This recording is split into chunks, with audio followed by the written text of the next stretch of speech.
ಬಾಗಲಕೋಟೆನಲ್ಲಿ ಈ ತರ ಒಂದು ಹೋರಾಟ ನಡೆಸ್ತಾ ಇದೀವಿ ಅಂತ ಹೇಳಿದ್ರು. ನಾನು ಖಂಡಿತವಾಗ್ಲೂ ಬಂದೇ ಬರ್ತೀನಿ ಅನ್ನೋದು ಒಂದೇ ವಿಷಯಕ್ಕೆ ಬರ್ತೀನಿ ಅನ್ನೋದು ನಮ್ಮ ಜನಾಂಗಕ್ಕೆ ಮೋಸ ಆಗ್ತಾ ಇದೆ.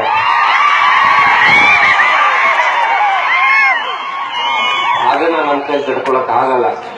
ನಾವು ಸಿನಿಮಾದಲ್ಲಿ ಏನೇ ಮಾಡಿ ನಿಮ್ಗೆ ಮನರಂಜನೆ ಕೊಟ್ರು ಅದು ಪರದೆ ಮೇಲೆ ಮಾತ್ರ ಇರುತ್ತೆ.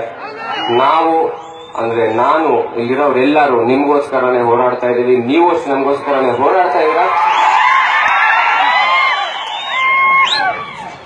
ನಾವು ಸೈಲೆಂಟ್ ಆಗಿದ್ದೀವಿ ಅಂತ ಎಲ್ಲರೂ ಅನ್ಕೊಂತಾ ಇದಾರೆ. ಆದ್ರೆ ನಾವೆಲ್ಲ ಏನು ಕುಂತ್ರೆ ಕುರುಬ, ನಿಂತ್ರೆ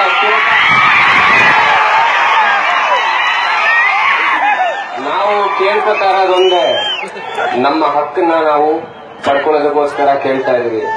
ಬೇರೆಯವ್ರ ಹತ್ರ ಕಿತ್ತು ನಮ್ಗೆ ಕೊಡಿ ಅಂತ ಕೇಳ್ತಾ ಇಲ್ಲ. ನಮ್ಗೇನ್ ಸಲ್ಲಬೇಕು ಅದನ್ನ ಕೊಡಿ ಅಂತ ಮಾತ್ರ ಕೇಳ್ತಾ ಇದೀವಿ. ದಯವಿಟ್ಟು ನಾನು ಈ ಜಾಗಕ್ಕೆ ಮಾತ್ರ ಅಲ್ಲ, ಇಡೀ ಕರ್ನಾಟಕ ಅಲ್ಲ, ಇಡೀ ಭಾರತದಲ್ಲಿ ನಮ್ಮ ಜನಾಂಗದವ್ರಿಗೋಸ್ಕರ ಹೋರಾಡಕ್ಕೆ ನಾನ್ ಸಿದ್ಧ.